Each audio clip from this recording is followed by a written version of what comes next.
Début d'étude de faisabilité avant le lancement des travaux du dégazage du golfe de Kabouno dans le lac Kivu. Maître Didier Boudi Bouanga était parmi les ministres qui ont accompagné le Premier ministre Sam Lukonde. Objectif principal, d'engager urgemment une étude pour lancer dans un bref délai le dégazage du golfe de Kabouno en vue d'épargner nos compatriotes vivant dans ces coins de la République démocratique du Congo. Un des grands soucis du président de la République, Félix Tshisekedi. Quand est-ce que ces travaux du dégazage vont exactement commencer?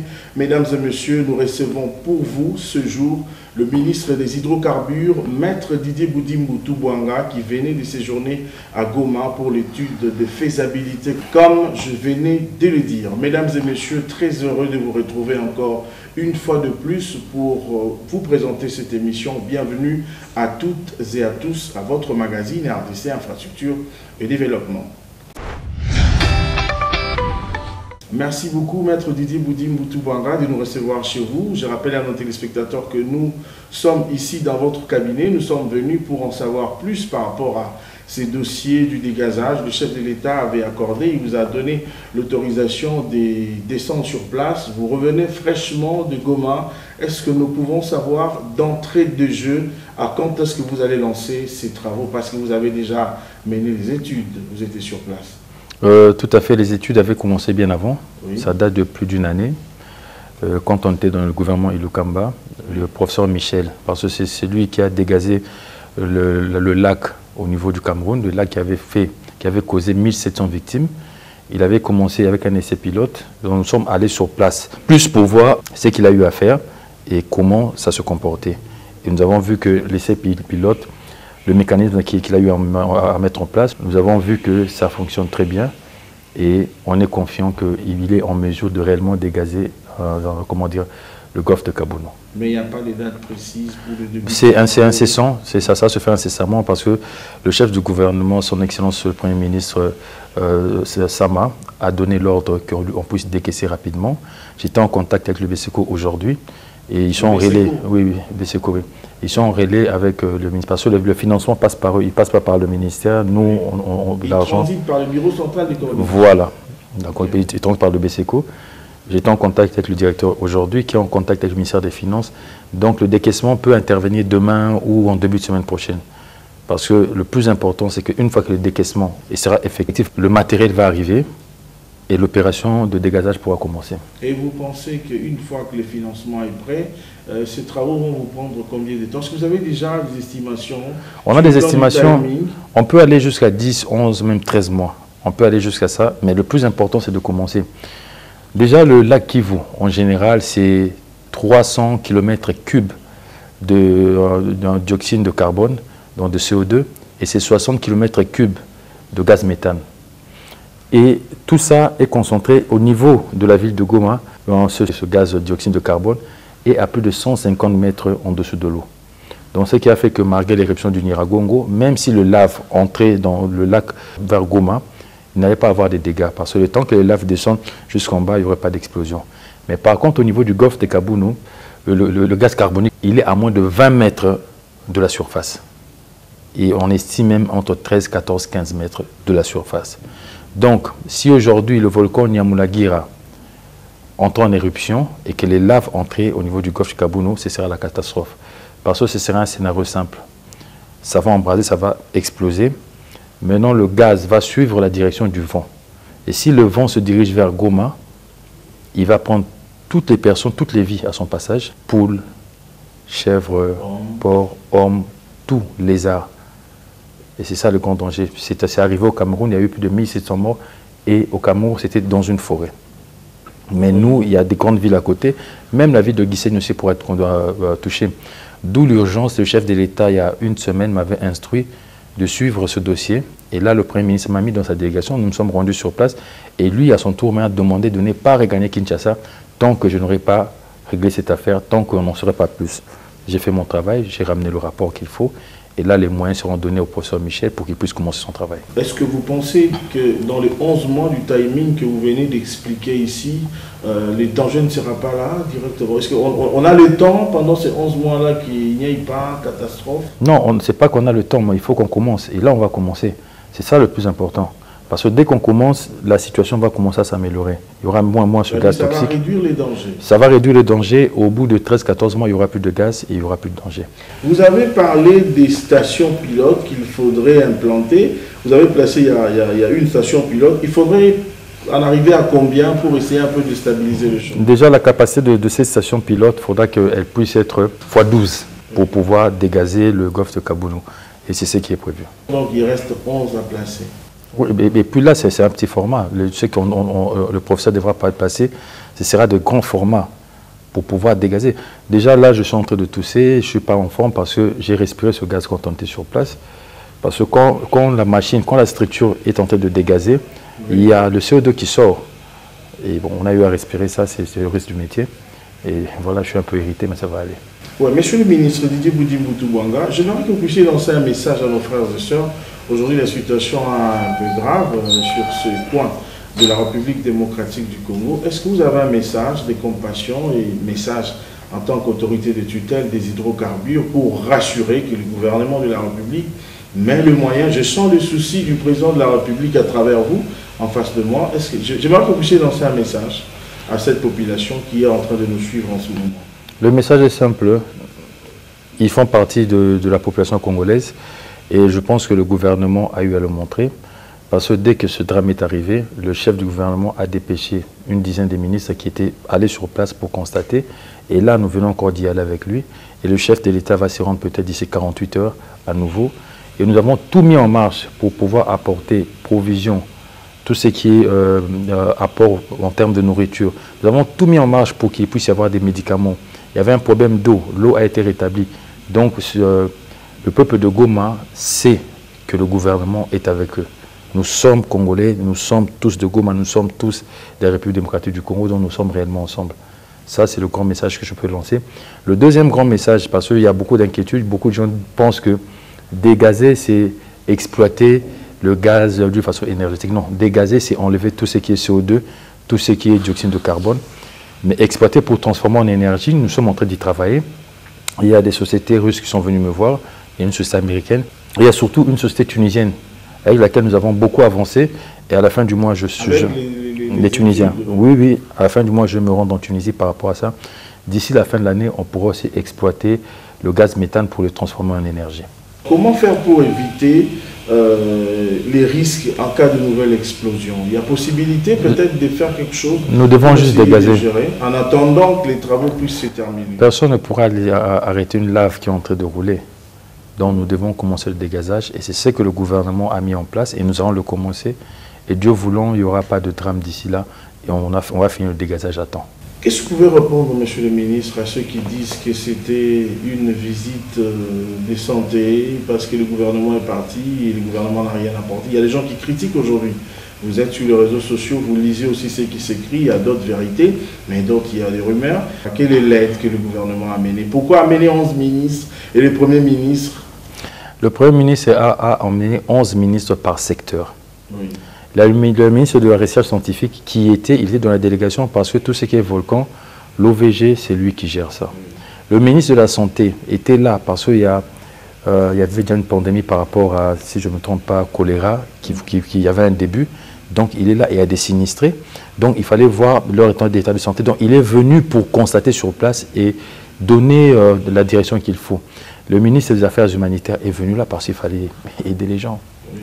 Moi, je suis venu là en tant que ministre des hydrocarbures. Le premier m'a emmené avec lui parce qu'il faut dégazer. Mais en termes d'aide, monsieur le ministre, aujourd'hui, le problème qui se pose, on parle par exemple de la première dame, que je salue, en passant, qui a amené beaucoup de l'aide là-bas. Mais l'aide du gouvernement ne se fait pas sentir. Alors les gens se posent la question, pourquoi? C'est vrai, on a amené ministre par secteur. Vous avez une mission bien précise. Quelle est l'aide aujourd'hui du gouvernement? On voit plus de particuliers. Non, il ne faut pas dire ça. Le gouvernement a beaucoup fait. En arrivant, le gouvernement a apporté énormément. Et même jusqu'à ce jour, le gouvernement continue à apporter. L'aide de la première dame nous est très vitale et ça nous a beaucoup soutenu. Et à part, je pense qu'il y a aussi un président africain qui nous a quand même aidé. Mais le chef de l'État lui-même, au niveau de la présidence, il a envoyé 4 avions cargo avec des vivres et des médicaments. Et le gouvernement a fait la même chose. Donc je pense que quand il y a un drame et qu'on est en train de trouver des solutions, pourquoi chercher à essayer de rendre petit l'action du gouvernement? C'est quoi l'intérêt? Nous sommes Congolais, nous voulons avancer, nous voulons que les choses aillent de l'avant. Aujourd'hui, nous avons un gouvernement qui est déterminé à faire marcher les choses. Pourquoi lui chercher toujours des poux, chercher la petite bête? Non, ils n'ont pas bien fait ça. Pourquoi autant de ministres? Mais je peux vous dire le rôle de chaque ministre quand on est parti. Mais chaque ministre avait un rôle bien précis. Qu'il y ait la contradiction, cela vous permet aussi peut-être de faire mieux. Oui, mais quand il y a drame, quand il y a des gens qui sont traumatisés, comme ceux qui ont vécu le volcan, quand il y a des ministres, même par exemple le ministre de la Santé, il était là quand ça tremblait, quand les bâtiments bougeaient. Comment ce sont des gens? Nous sommes partis, moi j'ai respiré ce gaz au niveau du golfe du Kabono. Oui, donc quand les gens se donnent pour apporter des solutions, il faut les soutenir. Il ne faut pas toujours chercher la petite bête. Sinon, on ne va pas avancer. Mais je pense que le gouvernement, avec son chef du gouvernement, avec le Premier ministre, nous sommes déterminés à changer la condition de vie du peuple congolais. C'est vrai que ce n'est pas facile. À peine un mois que nous venons de commencer, tout ce qui est en train de nous arriver, à peine un mois. Déjà, le Premier ministre a été nommé, nous avons eu la mort de l'ambassadeur italien. Le temps que le gouvernement sorte, là, il y a Goma. Entre-temps, nous avons perdu un être très cher, le Patrice Kitenge. Donc tout ça, en fait, nous avons commencé avec des combats tout autour de nous. Mais nous sommes déterminés. On nous appelle les warriors, ce n'est pas par hasard. Et je pense qu'on va gagner. Merci beaucoup. Vous avez bien suivi le ministre des Hydrocarbures. Comment est-ce qu'il est en train de rassurer la volonté du gouvernement de la République.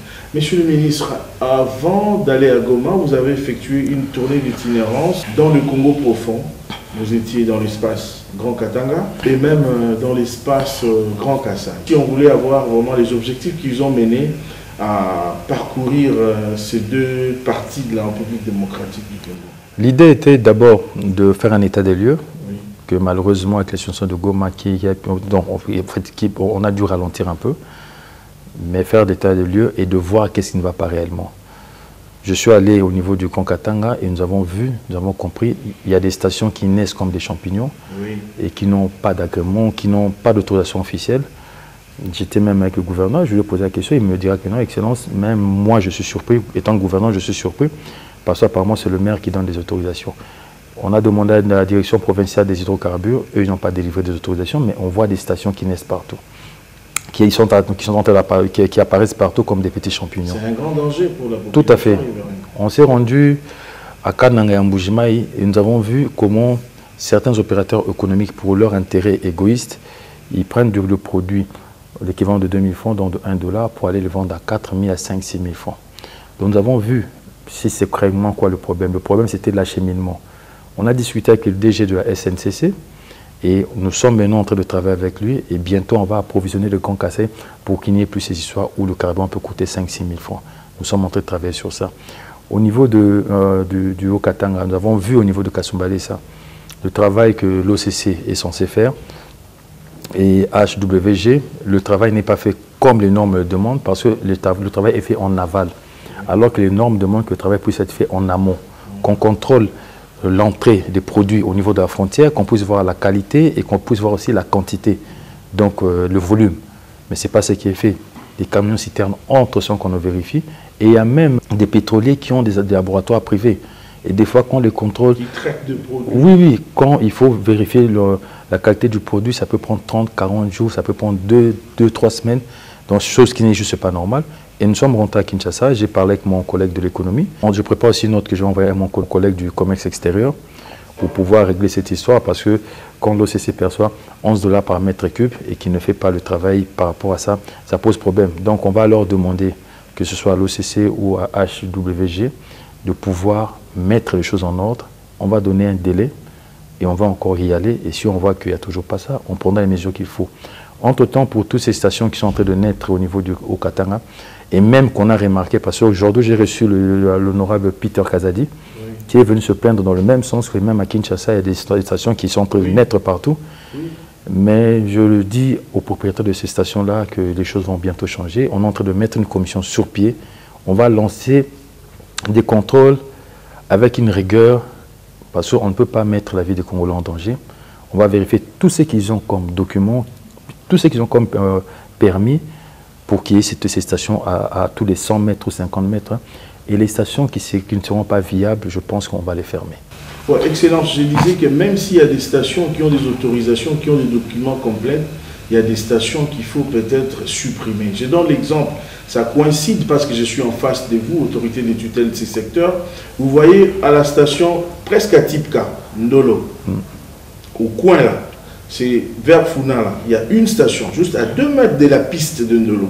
Imaginez-vous un peu les dégâts que cela peut causer. Même si, aujourd'hui, ils ont tous les documents possibles. Et moi, je pense, à mon humble avis, qu'il faudrait qu'on choisisse aussi des endroits. On va faire un travail sérieux sur le terrain. Et ceux qui ne seront pas en ordre ne pourront plus fonctionner. Ceux qui vont mettre les Congolais en danger ne pourront plus fonctionner. Parce que le travail qu'on va faire au niveau de Kinshasa, on le fera avec la ville de Kinshasa, oui, avec le gouverneur de la ville, avec l'Assemblée provinciale de Kinshasa. Au niveau du Haut-Katanga, on fait avec le gouverneur du Haut-Katanga et l'Assemblée provinciale du Haut-Katanga. On va réguler tout ça. Je pense qu'il faut qu'il y ait beaucoup de stations à Kananga ou en Mbujimayi où il n'y en a pas beaucoup. Quand vous prenez la nationale 2 pour aller jusqu'à Matadi, il n'y a pas beaucoup de stations. Je pense qu'il y a lieu de voir, même avec le gouverneur, de mettre sur cette voie-là des stations dans toutes ces villes qui sont à l'intérieur, au lieu de venir, en fait, faire exploser la ville de Kinshasa ou de Lubumbashi. On ne va pas accepter ça. Il y aura un travail sérieux qui se prépare, qui va être fait, et je pense que vous allez voir ce qu'on va faire sur le terrain. Je constatais qu'à Mbujimayi, comme à Kananga, à Kinshasa, au Katanga, le prix du litre d'essence à la pompe n'est pas le même. Est-ce que c'est possible, avec l'avènement du pouvoir du Félix Tshisekedi, le peuple d'abord, qui est son plus grand souci, est-ce que c'est possible de maintenir le même prix? C'est ça que j'ai dit au début, c'est le travail que nous sommes en train de faire. Le problème, c'est l'approvisionnement. Parce que le Grand Kasaï a 2 voies d'approvisionnement. La voie ouest, ça passe par Ilebo, Moneditu, donc ici ça quitte par bateau, Moneditu, puis ça arrive vers Mbujimayi et Kananga. La voie sud, c'est à partir de Lubumbashi, la SNCC, c'est par le chemin de fer que ça doit arriver à Kananga et Mbujimayi.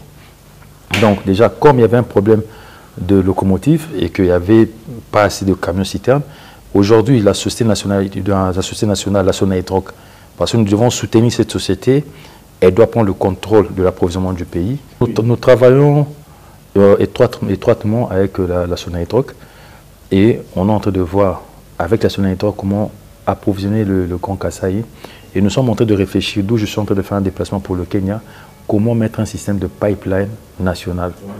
Que les pipelines puissent quitter de l'ouest au sud, à l'est, à travers le pays. Ça va déjà protéger la population parce que les produits vont transiter par le pipeline au lieu d'avoir des camions citernes à tout bout de champ. Vous avez pensé aussi à la sécurité parce qu'il y a Petro Congo, à Massina, ici à Kinshasa déjà, les pipelines de la CEP Congo, il y avait des dégâts, hein, tardivement la nuit, les gens qui s'approvisionnaient comme ça d'une manière frauduleuse. Nous sommes en train de travailler sur ça. C'est vrai que ce n'est pas que le Congo, ça arrive dans beaucoup de pays du monde, mais je suis déterminé, avant de finir mon mandat, qu'on puisse doter le pays d'un pipeline national.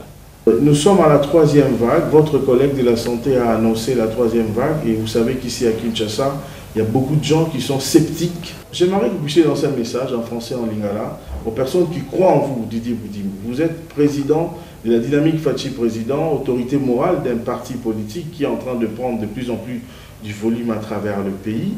J'aimerais que vous puissiez lancer un message en français, en lingala. En français, je dirais... faut pas qu'on se leurre, faut pas qu'on se trompe. Cette maladie existe. La 3e vague est réelle. Et surtout avec la variante indienne et tout ça, sud-africaine, elle est réelle. Et il y a des morts à cause de ça. Il ne faut pas prendre ça pour de la blague.